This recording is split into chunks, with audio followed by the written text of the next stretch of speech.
Welcome back to Beena's learning class. ഇന്ന് നമ്മൾ 7ാം ക്ലാസ്സിലെ അടിസ്ഥാന പാഠാവലിയുടെ രണ്ടാമത്തെ പാഠം കുമ്മാട്ടി. അതായത് ഒന്നാമത്തെ നമ്മൾ പഠിച്ചതായിരുന്നു ഗ്രാമശ്രീകൾ എന്നുള്ള പാഠം കേട്ടോ. നമ്മൾ ആ പാഠം എടുത്ത കുഞ്ഞുങ്ങളെ അടിസ്ഥാന പാഠാവലി, കേരള പാഠാവലിയുടെ ആദ്യത്തെ 3ഓ 4ഓ ചാപ്റ്ററിൻ്റെ ഞാൻ ലിങ്ക് ഇട്ടിട്ടുണ്ടായിരുന്നു. നിങ്ങൾ കണ്ടോ? കേരള പാഠാവലി പഠിക്കണം കേട്ടോ. രണ്ടാമത്തെ അടിസ്ഥാന പാഠാവലി, അതായത് മലയാളം സെക്കൻഡാണ് അടിസ്ഥാന പാഠാവലി. അതിനകത്തിലെ ഗ്രാമശ്രീകൾ എന്ന പാഠത്തിൻ്റെ ലിങ്ക് ഞാൻ ഓൾറെഡി ഇട്ടിട്ടുണ്ട്. കടത്തനാട്ട് മാധവിയമ്മയുടെയാണ് കേട്ടോ. അത് ഒന്ന് കാണണേ കുഞ്ഞുങ്ങളെ കേട്ടോ. അടുത്ത രണ്ടാമത്തെയാണ് CR രാജഗോപാലൻ്റെ കുമ്മാട്ടി. CR രാജഗോപാലിൻ്റെ കുമ്മാട്ടി. ചെറിയൊരു പാഠം കുഞ്ഞുങ്ങളെ. കേരളത്തിലെ വടക്കൻ ജില്ലകളിൽ പ്രചാരത്തിലുള്ള ഒരു നാടൻ കലാരൂപമാണ് കുമ്മാട്ടിക്കളി അല്ലേ. മകരം കുംഭമാസങ്ങളിൽ കാർഷികോത്സവത്തിൻ്റെ ഭാഗമായിട്ട് കുമ്മാട്ടിക്കളി അവതരിപ്പിച്ചു പോരുന്നു. ഈ കുമ്മാട്ടിയുടെ പുല്ലുകൊണ്ടും വാഴയില കൊണ്ടും ഒക്കെ ദേഹമാകെ മൂടി വലിയ മുഖമൂടികൾ വെച്ചാണ് നർത്തകർ ഒരുങ്ങുക. കമുങ്ങിൻ്റെ പാളയിലാണ് മുഖമൂടികൾ ഏറെയും ഉണ്ടാക്കുക. ഈ മുഖം കൊണ്ടാണ് വേഷങ്ങൾ തിരിച്ചറിയുന്നത്. ശ്രീകൃഷ്ണന് മഹാബലി, നാരദൻ, ഹനുമാൻ, ശിവന്റെ ഭൂതഗണങ്ങളായ കുംഭൻ, കുംഭോദരൻ എന്നിങ്ങനെ നീളുന്നു വേഷങ്ങൾ. തികച്ചും പ്രാദേശികമായ ഒരു അനുഷ്ഠാനങ്ങൾ കുറവായ ഒരു കലാരൂപമാണ് കുമ്മാട്ടിക്കളി. കുമ്മാട്ടിക്കളി എന്ന് വെച്ച് കഴിഞ്ഞാൽ എന്താണെന്ന് ചോദിച്ചാലാണ് കേട്ടോ. അത് നമ്മുടെ ടെസ്റ്റിലെ ഒരു ഇൻട്രൊഡക്ഷൻ ഞാൻ വായിച്ചാൽ നിങ്ങളെ. അപ്പോൾ നമുക്ക് ക്വസ്റ്റ്യൻ ആൻസർ നോക്കാം. ആരാ ഇത് എഴുതിയെന്നറിയണം. ആരാണ്? CR. ഏത് പാഠം പഠിക്കുമ്പോഴോ അത് എഴുതിയത് ആരാണെന്ന്, അത് മലയാളം സെക്കൻഡ് ആയാലും ഫസ്റ്റ് ആയാലും പാഠം എഴുതിയത് ആരാണെന്നാണ് കുഞ്ഞുങ്ങളെ ആദ്യം പഠിക്കേണ്ടത്. ഇത് എഴുതിയത് കുമ്മാട്ടി എന്ന് പറയുന്ന നോവൽ എഴുതിയത് ആരാണ്? CR രാജഗോപാലനാണ്. CR രാജഗോപാലൻ കേട്ടോ. പേരോർത്തോണേ, ഗോപാലൻ. ഓക്കെ, അപ്പോൾ നമുക്ക് ആദ്യം നമ്മുടെ ക്വസ്റ്റ്യൻ ആൻസർ ഇടങ്ങി. എന്താണ് ഈ കുമ്മാട്ടിക്കളി എന്ന് വെച്ചാൽ എന്താണ് നോക്കൂ കുഞ്ഞുങ്ങളെ. ഓണക്കാലത്ത് ആർപ്പ് വിളിച്ച്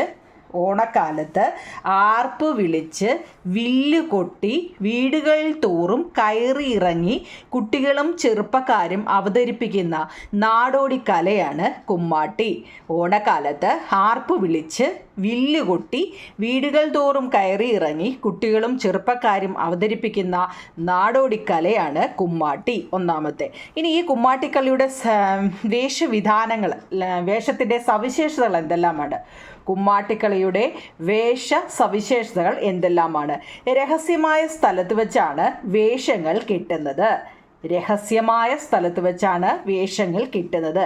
പ്രത്യേക രൂപത്തിൽ മെടഞ്ഞു വെച്ചിരിക്കുന്ന കുമ്മാട്ടിപ്പുല്ല് കാലിൽ നിന്നും മുകളിലേക്ക് കെട്ടുന്നു. വ്യക്തിയെ അറിയാതിരിക്കാൻ തലയിൽ മുണ്ടുകൊണ്ട് കെട്ടുന്നു. അനുഷ്ഠാനപരമായ മുഖാവരണം വയ്ക്കുന്നു. പന്നിക്ക് വാഴച്ചപ്പാണ് വയ്ക്കുന്നത്. മനസ്സിലാകുന്നുണ്ടോ? കുമ്മാട്ടിക്കളിയുടെ വേഷ സവിശേഷതകൾ എന്തെല്ലാമാണ്? രഹസ്യമായ സ്ഥലത്ത് വെച്ചാണ് ഈ കുമ്മാട്ടിക്കളിയുടെ വേഷങ്ങൾ കെട്ടുന്നത്. ഓക്കെ ആണോ നിങ്ങളെ? ഇനി ഇത് പ്രത്യേക രൂപത്തിൽ മെടഞ്ഞു വെച്ചിരിക്കുന്ന കുമ്മാട്ടിപ്പുല്ല് കാലിൽ നിന്നും മുകളിലേക്ക് കെട്ടുന്നു. എന്നിട്ട് ആ വ്യക്തിയെ തിരിച്ചറിയാതിരിക്കാൻ വേണ്ടി തലയിൽ മുണ്ട് കെട്ടുന്നു. ഇത് അനുഷ്ഠാനപരമായ മുഖാവരണം വയ്ക്കുന്നു. ഏതായിട്ടാണോ അഭിനയിക്കേണ്ടത് അപ്പോൾ അതിൻ്റെ വേഷം കെട്ടുന്നു. ഏതൊക്കെയാണെന്ന് നമ്മൾ മുമ്പ് പറഞ്ഞല്ലോ. അനുഷ്ഠാനപരമായ മുഖാവരണം വയ്ക്കുന്നു. പന്നിയെ ആയിട്ടാണ് കാണിക്കേണ്ടതെങ്കിൽ പന്നിക്ക് വാഴച്ചപ്പാണ്. വാഴച്ചപ്പ് അറിയാം, വാഴയുടെ നമ്മുടെ ഉണങ്ങിയ ഇലയില്ലേ, അതാണ് വാഴച്ചപ്പ് ആണ് വേഷം. ഓക്കെ ആണല്ലോ? ഇത് എഴുതിയെടുക്കണേ. അതിലാകെ 3 ക്വസ്റ്റ്യൻ ആൻസറേ ഞാൻ കുമ്മാട്ടിക്കളിയെക്കുറിച്ച് എഴുതിയിട്ടുള്ളൂ. ആ 3 എണ്ണവും വളരെ ഇമ്പോർട്ടൻ്റ് ആണ്. ഒന്നാമത് നമ്മൾ പഠിച്ച് എന്താണ് കുമ്മാട്ടിക്കളി. ഓക്കെ ആണോ നിങ്ങളെ? ഈ കുമ്മാട്ടിക്കളിയുടെ വേഷ സവിശേഷതകൾ എന്തെല്ലാമാണ്? മൂന്നാമത്, കുമ്മാട്ടിക്കളിയുടെ ആഘോഷ രീതി എങ്ങനെയുള്ളതാണ്? ഓരോ കഥാപാത്രത്തിനും വേണ്ട ഭാവപ്രകടനങ്ങളും വ്യാക്ഷേപങ്ങളും ആശാന്മാർ പറഞ്ഞു കൊടുക്കുന്നു. ഇനി എന്ത് ചെയ്യണം എന്ത് ചെയ്യേണ്ടെന്നൊക്കെ ഇതിനൊക്കെ ആശാന്മാരുണ്ട്, അവരാണ് പറഞ്ഞു കൊടുക്കുന്നത്. തിത്തോ തിമിർതോ തിത്തോ എന്ന് കുമ്മാട്ടി വായ്ത്താരി പാടി കൈകൊട്ടി പാടുന്നവർക്കൊപ്പം കളിക്കുന്നു. ഓരോ സംഘത്തിലും 5ഓ 6ഓ കുമ്മാട്ടികളും സംഘം നേതാവായി ഒരു തള്ളയും ഉണ്ടാകും. 4-5 പാട്ടുകാരും ചേർന്നതാണ് ദേശക്കുമ്മാട്ടി എന്ന് പറയുന്നത്. അപ്പം കുമ്മാട്ടിക്കളിയെക്കുറിച്ചാണ് നമ്മൾ പറയുന്നത്. അത് എത്ര പേര് എങ്ങനെയൊക്കെയാണെന്ന് നോക്കിക്കേ. ഓരോ കഥാപാത്രത്തിനും വേണ്ട ഭാവപ്രകടനങ്ങളും വ്യാക്ഷേപങ്ങളും ആശാന്മാർ പറഞ്ഞു കൊടുക്കുന്നു.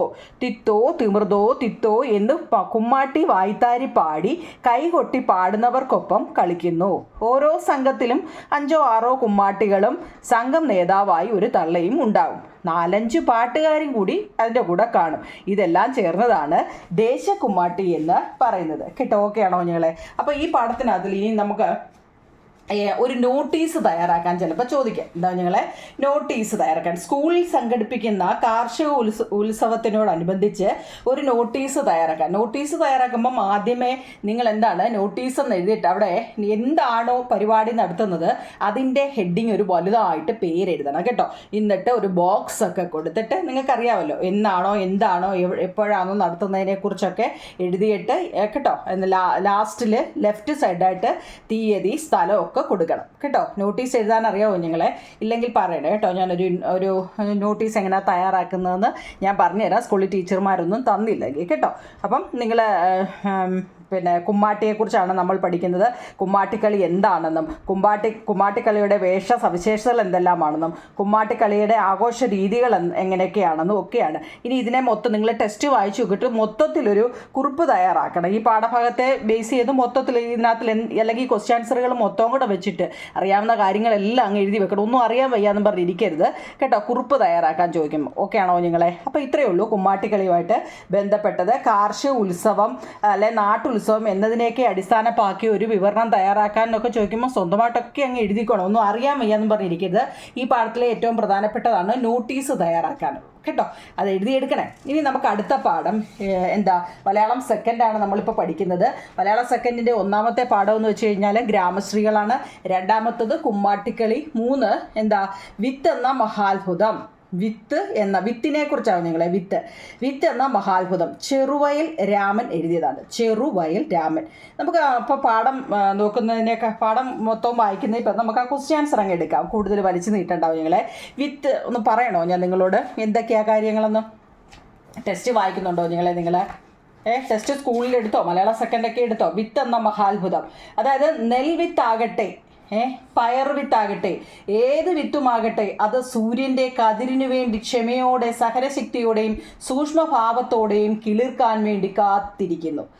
ആ വിത്തുകളെക്കുറിച്ച് അവയുടെ ഭാവത്തെക്കുറിച്ചും അവറ്റെ എങ്ങനെ തരം മാറ്റി മണ്ണിൽ വയ്ക്കാമെന്നതിനെക്കുറിച്ചുമുള്ള ഒരു ജൈവ പാഠമാണ് ചെറുവയൽ രാമൻ്റെ ആത്മകഥയിലുള്ള വിത്ത് എന്ന മഹാത്ഭുതം.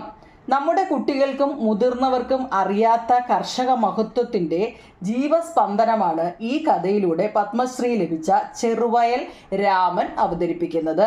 റോബോട്ടുകളുടെയും ബഹിരാകാശത്തിൻ്റെയും ലോകത്ത് വിഹരിക്കുന്നവർ അറിയാത്ത സത്യങ്ങളാണ് നമ്മുടെ ചെറുവയൽ രാമൻ ഈ കഥയിലൂടെ പറയുന്നത്. ഓക്കെ ആണോ നിങ്ങളെ?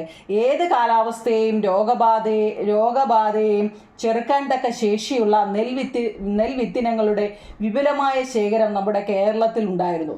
കൃഷി എന്ന വ്യവസ്ഥ ഇല്ലാതാക്കിക്കൊണ്ടിരുന്ന ഈ കാലഘട്ടത്തിൽ നാടൻ നെൽവിത്തുകളുടെ കാവലാളായ ചെറുവയൽ രാമനുള്ള പ്രസക്തി ഏറെയാണ്. അപ്പം നമ്മൾ ഇതൊക്കെ വായിച്ചു കഴിഞ്ഞാൽ നിങ്ങൾക്ക് എന്താണെന്ന് മനസ്സിലാവത്തില്ലായിരിക്കും. ഇച്ചിരിയെങ്കിലും പിടികിട്ടിയോ നിങ്ങളെ? അതായത് വിത്ത് എന്ന മഹാത്ഭുതം, ഒരു വിത്ത് നടുന്നതിനെക്കുറിച്ചും ഒക്കെയാണ് ഈ പാഠത്തിൽ സാധാരണ ഇത് നമ്മൾ ബയോളജിയിലൊക്കെയാണ് പഠിക്കുന്നത് ഇല്ലേ? പക്ഷേ ഇപ്പം നമുക്ക് മലയാളത്തിൽ പഠിക്കാനുണ്ട്. അപ്പോൾ ഒന്നാമത്തെ ചോദ്യം നോക്കാം. വിത്ത് ശേഖരണത്തിൻ്റെ കാര്യത്തിൽ എന്തെല്ലാം നമ്മൾ ശ്രദ്ധിക്കണം? വിത്ത് ശേഖരണത്തിൻ്റെ കാര്യത്തിൽ എന്തെല്ലാം നമ്മൾ ശ്രദ്ധിക്കണം നോക്കൂ നിങ്ങളെ. വിത്ത് ശേഖരണം ശ്രദ്ധയോടെ ചെയ്യണം. ഓരോ വിളയുടെ വിത്തും 80% മൂപ്പെത്തുമ്പോഴാണ് ശേഖരിക്കേണ്ടത്. ഞാൻ ഇങ്ങനെ ഓരോന്നായിട്ട് എഴുതിയിട്ടുണ്ട്, അപ്പോൾ നിങ്ങൾക്ക് പഠിക്കാൻ എളുപ്പത്തിൽ വേണ്ടി. അധികം വിളഞ്ഞാൽ വിത്തിന് കൊള്ളില്ല എന്ന പഴമൊഴി ഓർക്കണം. നമ്മൾ ചില ഇതൊക്കെ പറയും നല്ലപോലെ വിളയട്ടെ അതിൻ്റെ വിത്ത് എടുക്കാനാണെന്നൊക്കെ ചിലപ്പോൾ പറയും. പക്ഷേ കൂടുതൽ വിളഞ്ഞു കഴിഞ്ഞാൽ അതിൻ്റെ വിത്ത് എടുക്കാൻ കൊള്ളത്തില്ല എന്നാണ് പഴമൊഴി കേട്ടോ. നെൽവിത്തിനാകുമ്പോൾ വയലിലെത്തി ആരോഗ്യമുള്ള നെന്മണികൾ കണ്ടെത്തി കൊയ്തുകൊണ്ട് വന്ന് മെതിച്ചെടുക്കുന്നു. നമ്മളിനിയും വിത്തിനാണെന്നുണ്ടെങ്കിൽ എന്താണെന്നറിയോ, എല്ലാ നെന്മണികളും എടുത്തുകൊണ്ട് വരത്തില്ല. അതിനകത്തിലെ ആരോഗ്യമുള്ള നല്ല നെന്മണികൾ നോക്കിയാണ് വയലിലെത്തി ആരോഗ്യമുള്ള നെന്മണികൾ കണ്ടെത്തിയാണ് കൊയ്തുകൊണ്ട് വന്ന് മെതിച്ചെടുക്കുന്നത്. വെയിലത്തും മഞ്ഞത്തുമായി 15 ദിവസം ഇട്ട് ഇത് ഉണക്കിയെടുക്കുന്നു. ഞങ്ങളെ പെട്ടെന്ന് അങ്ങ് കൊണ്ടുവന്ന് വിത്തെടുക്കുമല്ല, വെയിലത്തും മഞ്ഞത്തുമായി 15 ദിവസം ഇട്ട് ഉണക്കിയെടുക്കുന്നു. മനസ്സിലാവുന്നുണ്ടോ? ഒന്നുകൂടെ വായിക്കണോ? വിത്ത് ശേഖരണം ശ്രദ്ധയോടെ ചെയ്യണം. ഓരോ വിളയുടെ വിത്തും 80% മൂപ്പെത്തുമ്പോഴാണ് ശേഖരിക്കേണ്ടത്. അധികം വിളഞ്ഞാൽ വിത്തിന് കൊള്ളില്ല എന്ന പഴമൊഴി ഓർക്കണം. നെൽവിത്തിനാകുമ്പോൾ വയലിലെത്തി ആരോഗ്യമുള്ള നെന്മണികൾ കണ്ടെത്തി കൊയ്തുകൊണ്ട് വന്ന് മെതിച്ചെടുക്കുന്നു. വെയിലത്തും മഞ്ഞത്തുമായി 15 ദിവസം ഇട്ട് ഇത് ഉണക്കിയെടുക്കുന്നു. ഓക്കെ ആണോ നിങ്ങളെ ക്വസ്റ്റ്യൻ ആൻസർ?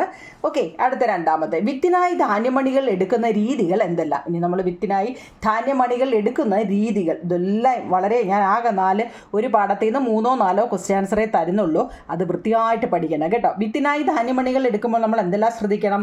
വിത്തിന് വേണ്ടി ഓരോ ധാന്യത്തിൻ്റെയും മണികൾ ശേഖരിക്കുന്നതിനും വ്യത്യാസമുണ്ട്. നമ്മളെല്ലാ വിത്തും ഒരുപോലെ അല്ല എന്ന്. പിന്നോ പയർ വിത്താണ് നമ്മൾ ശേഖരിക്കുന്നതെങ്കിൽ പയറിൻ്റെ മധ്യത്തുള്ള പയർമണികൾ വേണം എടുക്കാൻ. ഒരു പയർ, നീളമുള്ള പയറില്ലേ കുഞ്ഞുങ്ങളെ, പയർ, അതിൻ്റെ മുകളിലത്തെയും താഴത്തെയും വിത്തുകൾ എടുക്കരുത്. അതിൻ്റെ മധ്യത്തിലുള്ള ഇടയ്ക്ക് വരുമല്ലോ, അത് വേണം എടുക്കാൻ. ആദ്യം കായ്ക്കുന്നത് വിത്തിനെടുക്കരുത്. ഇനി നമ്മുടെ കൃഷിയിൽ ആദ്യമേ ഉണ്ടാകുമല്ലോ, അതൊരിക്കലും വിത്തിനായിട്ട് എടുക്കരുത്. 3 മാസമാണ് നാം കൃഷി ചെയ്യുന്ന പയർ വള്ളി വിളവ് തരുന്നതെങ്കിൽ, പയർവള്ളി എന്നാട്ടോ, ഒറ്റ വാക്കാണ്. 3 മാസമാണ് നാം കൃഷി ചെയ്യുന്ന പയർവള്ളി വിളവ് തരുന്നതെങ്കിൽ 1.5 മാസം കഴിഞ്ഞുള്ള പയർ വേണം എടുക്കാൻ കേട്ടോ. അവസാനം കായ്ക്കുന്നതും എടുക്കരുത്, ആദ്യത്തെയും അവസാനത്തെയും എടുക്കരുത്. നെൽക്കതിരാണെങ്കിൽ ചുവടും തലയറ്റവും കളഞ്ഞ് മധ്യത്തുള്ള നെൽമണി വേണം വിത്തിനായി എടുക്കാൻ. മനസ്സിലാവുന്നുണ്ടോ? ഏതൊരു പ്ലാന്റ്സ് ഏതൊരു ചെടിയാണെങ്കിലും അതിൻ്റെ വിത്ത് എടുക്കുമ്പോൾ നമ്മൾ എന്ത് ചെയ്യണം? അതിൻ്റെ ആദ്യത്തെയും അവസാനത്തെയും വിത്ത് എടുക്കരുത്. അതുപോലെ തന്നെ ആദ്യം ഒരു ചെടിയുടെ ആദ്യം ഉണ്ടാകുന്ന കായ്ഫലം ഉണ്ടല്ലോ, അത് എടുക്കരുത്. ഇങ്ങനെ കുറേ നിബന്ധനകളുണ്ട്. ഒന്നുകൂടെ വായിക്കാം നിങ്ങളെ. വിത്തിനായി ധാന്യമണികൾ എടുക്കുമ്പോൾ എന്തെല്ലാം ശ്രദ്ധിക്കണമെന്നാണ് കേട്ടോ. വിത്തിന് വേണ്ടി ഓരോ ധാന്യത്തിൻ്റെയും മണികൾ ശേഖരിക്കുന്നതിന് വ്യത്യാസമുണ്ട്. പയർ വിത്താണ് നമ്മൾ ശേഖരിക്കുന്നതെങ്കിൽ പയറിൻ്റെ മധ്യത്തുള്ള പയർമണികൾ വേണം എടുക്കാൻ. ഇനി ആദ്യം കായ്ക്കുന്നത് വിത്തിന് ഒരിക്കലും എടുക്കരുത്.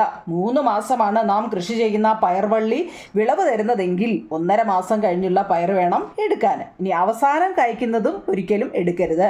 നെൽക്കതിരാണെങ്കിൽ അതിൻ്റെ ചുവടും തലയറ്റവും കളഞ്ഞിട്ട് മധ്യത്തുള്ള നെൽമണി വേണം വിത്തിനായിട്ട് എടുക്കാൻ. ഓക്കെ ആണോ? നിങ്ങളെ പറഞ്ഞപ്പോൾ തന്നെ ഏകദേശമൊക്കെ പിടികിട്ടിയില്ലേ? അടുത്ത 3ാമത്തെ ചോദ്യം, നമ്മൾ ശേഖരിച്ച വിത്തുകൾ ഉണക്കുന്ന കുറേ ചിട്ടകളുണ്ട്. ഇനി ഇതൊക്കെ നമ്മൾ നല്ലത് നോക്കിയൊക്കെ ശേഖരിച്ചു വെച്ചു. ഇനി അതൊക്കെ ഉണക്കുന്ന കുറേ ചിട്ടകളുണ്ട്. എന്തെല്ലാമാണ്? വിത്തിനത്തിന് വേണ്ടി, വിത്ത് ഇനത്തിന് വേണ്ടി, അത് രണ്ടായിട്ട് എഴുതത്തില്ല കുഞ്ഞുങ്ങളെ കേട്ടോ. അതുകൊണ്ടാണ് വിത്ത് ഇനത്തിന് വേണ്ടി, വിത്തിനത്തിന് വേണ്ടി ശേഖരിച്ച ധാന്യം ഉണക്കുന്നതിനും ചില ചിട്ടകളുണ്ട്. നെല്ലാണെങ്കിൽ വെയിലും മഞ്ഞും കൊള്ളിച്ച് 15 ദിവസം ഉണക്കിയെടുക്കണം. ഹൈബ്രിഡ് വിത്തുകൾ കീടനാശിനിയിൽ മുക്കി ഉണക്കുന്നത് ആധുനിക കാലം, ഇപ്പോൾ ഉള്ള കാലത്ത് അങ്ങനെ ചെയ്യുന്നത്. ഹൈബ്രിഡ് വിത്തുകൾ കീടനാശിനികളിൽ മുക്കി ഉണക്കുന്നത് ആധുനിക കാലത്താണ്. പരമ്പരാഗതമായി വെയിലും മഞ്ഞും കൊള്ളിക്കുകയാണ്. പിന്നീട് എന്ത് ചെയ്യണം? ഇത് വെയിലും മഞ്ഞും ഒക്കെ കൊള്ളിക്കണം. ഇങ്ങനെ ഉണക്കുമ്പോൾ വിത്ത് പ്രകൃതിയുമായിട്ട് അങ്ങ് ലയിക്കുകയാണെന്ന്. മാത്രമല്ല ഈ ഉണക്കുന്നത് കൊണ്ട് പ്രതിരോധശേഷിയും അതിൻ്റെ വർദ്ധിക്കുമെന്ന്. ഇങ്ങനെയുള്ള വിത്തുകൾ നമ്മൾ ശേഖരിച്ചു വെക്കുന്നു. ഓക്കെ ആണോ നിങ്ങളെ? ഒന്നുകൂടെ വായിക്കണം. അതായത് വിത്തിനത്തിന് വേണ്ടി ശേഖരിച്ച ധാന്യം ഉണക്കുന്നതിന് ചില ചിട്ടകളുണ്ട്. നെല്ലാണെങ്കിൽ വെയിലും മഞ്ഞും കൊള്ളിച്ച് 15 ദിവസം എന്ത് ചെയ്യണം? ഉണക്കിയെടുക്കണം. ഹൈബ്രിഡ് വിത്തുകൾ കീടനാശിനിയിൽ മുക്കി ഉണക്കുന്നത് ആധുനിക കാലത്താണ്. പരമ്പരാഗതമായി വെയിലും മഞ്ഞും കൊള്ളിക്കുകയാണ്. ഇങ്ങനെ ഉണക്കുമ്പോൾ വിത്ത് പ്രകൃതിയുമായിട്ട് ലയിക്കുകയാണ്. മാത്രവുമല്ല ഈ ഉണക്കുകൊണ്ട് പ്രതിരോധശേഷിയും വർദ്ധിക്കും. ഇങ്ങനെയുള്ള വിത്തുകൾ നമ്മൾ ശേഖരിച്ച് വെക്കുന്നു. ഓക്കെ ആണോ നിങ്ങളെ? ഞാൻ വളരെ കുറച്ച് മാത്രമേ നോട്ടുകൾ എഴുതുന്നുള്ളൂ. ആ എഴുതി തരുന്നത് അങ്ങ് പഠിക്കണേ. 3ാമത്തെ 4 എണ്ണം തന്നിട്ടുള്ളൂ. ഇത് നിങ്ങൾക്ക് ആൻഡ്രേ ഈ പേന വെച്ച് എഴുതിയത് നിങ്ങൾക്ക് മനസ്സിലാവുന്നുണ്ടോ നിങ്ങളെ? ഒരു മിനിറ്റ്.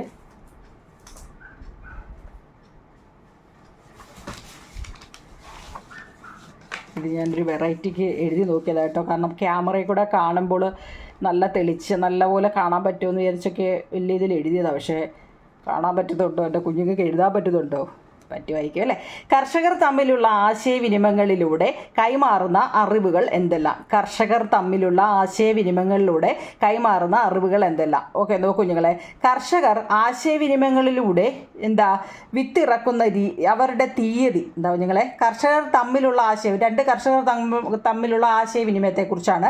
കർഷകർ ആശയവിനിമയങ്ങളിലൂടെ വിത്തിറക്കുന്ന തീയതി, കേട്ടോണേ, വിത്തിറക്കുന്ന തീയതി, ഞാറ് മൂപ്പാവുന്ന തീയതി, വിളവെടുക്കുന്ന തീയതി. ഏതൊക്കെയാ? വിത്തിറക്കുന്ന തീയതി എന്ന് വെച്ചാൽ വിത്ത് നടുന്ന തീയതി, ഞാറ് എന്ന് വെച്ചാൽ അത് എന്താ എടുക്കുന്നില്ലേ, ഞാറെടുക്കുന്ന തീയതി, വിളവെടുക്കുന്ന തീയതി എന്നിവ കൃത്യമായി പറയുകയും കുറിച്ചു വയ്ക്കുകയും ചെയ്തു. അങ്ങനെ ഓരോ വിളവിനും ഒരു കൃത്യമായ രീതി ഉണ്ടാക്കി ഇത് ഒരാളുടെ സംഭാവന, അതവിടെ നിർത്താവും നിങ്ങൾ. എന്താ അങ്ങനെ ഓരോ വിളവിനും ഒരു കൃത്യമായ രീതി ഉണ്ടാക്കി ഇത് ഒരാളുടെ സംഭാവനയല്ല, ആശയവിനിമയത്തിലൂടെ കൈവന്നതാണ് എന്നാ പറയുന്നത്. മനസ്സിലാവുന്നുണ്ടോ?